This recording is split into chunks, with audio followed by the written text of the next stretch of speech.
Assalamualaikum warahmatullahi wabarakatuh. Kelompok kami ingin mempresentasikan tentang materi laporan analisis keuangan PT Taiso. Perkenalkan, nama saya Desti Rahma sebagai moderator dan kedua teman saya ada Siti Nuraida dan Mutiara Sonia sebagai pemateri. Pertama, ada latar belakang yang akan disampaikan oleh Mutiara Sonia.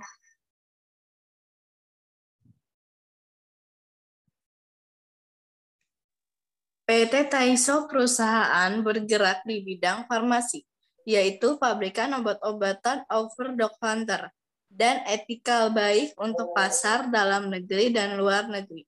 Beberapa produk PT Taiso di antara lain Counterpine, Tempra, Tegrin, Engrain, Ezera, LG. Tahun 2016 perusahaan menetapkan slogan Think Customer Quality Always. Dengan slogan ini, kami menempatkan kualitas dan supply produk kami untuk semua konsumen pada tataran utama dengan cara meningkatkan implementasi penerapan GMP kualitas supaya dapat mendukung meningkatkan kualitas volume, stabilitas supply hasil produksi, dan mempersiapkan penambahan beberapa jenis produk baru. Di sini ada analisis keuangan. Analisis keuangan laporan. Laporan keuangan adalah suatu laporan yang menggambarkan posisi keuangan dari hasil suatu proses akuntansi selama periode tertentu yang digunakan sebagai alat komunikasi bagi pihak-pihak yang berkepentingan. Ya, selanjutnya ada kelompok rasio keuangan.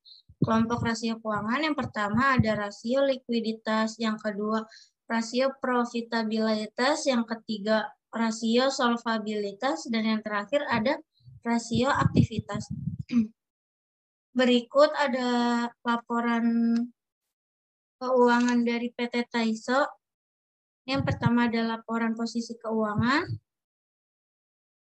yang kedua ada laporan posisi keuangan, yang ketiga ada laporan laba rugi. Yang keempat ada laporan perubahan ekuitas. Selanjutnya ada laporan arus kas. Yang pertama ada rasio likuiditas, rasio lancar, dan rasio cepat yang akan disampaikan oleh Siti Nuraida. Rasio likuiditas. Yang pertama ada rasio lancar, yaitu aset lancar dibagi utang lancar dikali 100%.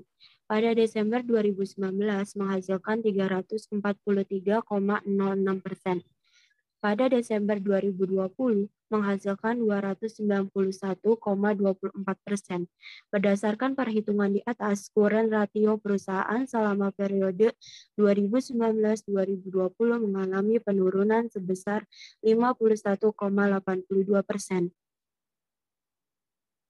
Yang kedua ada rasio cepat, yaitu aktiva lancar dikurang persediaan dibagi utang lancar dikali 100%. Pada Desember 2019 menghasilkan 296,93%. Desember 2020 menghasilkan 226,99%.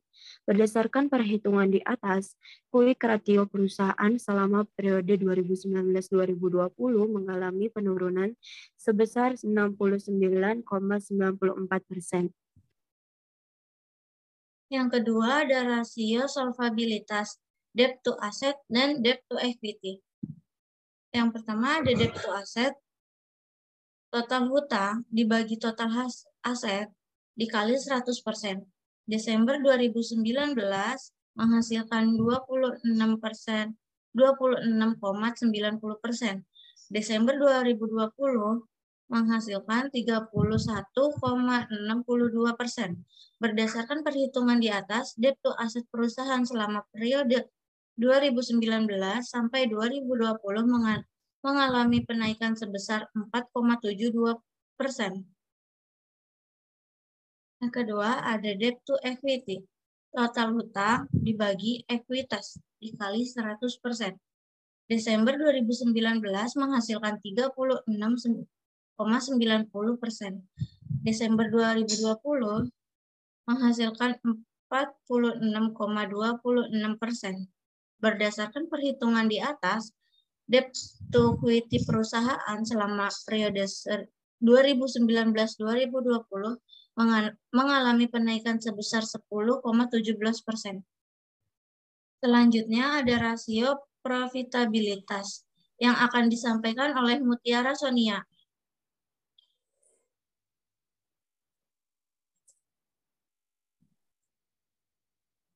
Di sini ada rasio probabilitas return on asset dengan rumus laba bersih dibagi aset total dikali 100%.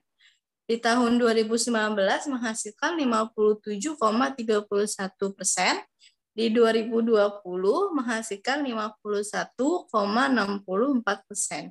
Berdasarkan perhitungan di atas, return on asset perusahaan selama periode 2019 sampai 2020 mengalami penurunan sebesar 5,67%.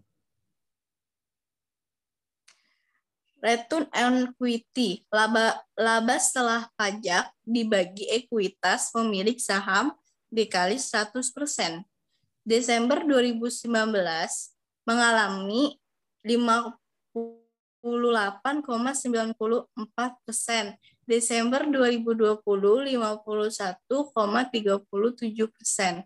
Berdasarkan perhitungan di atas, return on equity perusahaan selama periode 2019 sampai 2020 mengalami penurunan sebesar 7,57%.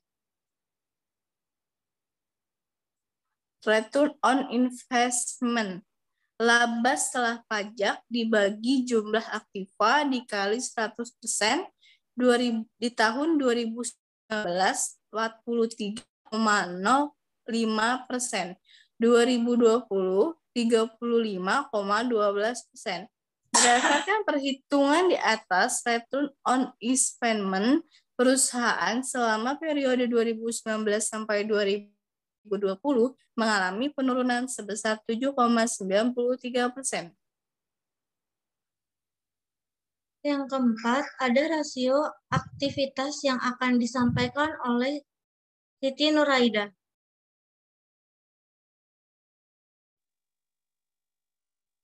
Rasio aktivitas perputaran total aset, yaitu penjualan dibagi total aset dikali 100%. Pada Desember 2019 menghasilkan 134,04%, pada Desember 2020 menghasilkan 112,02%.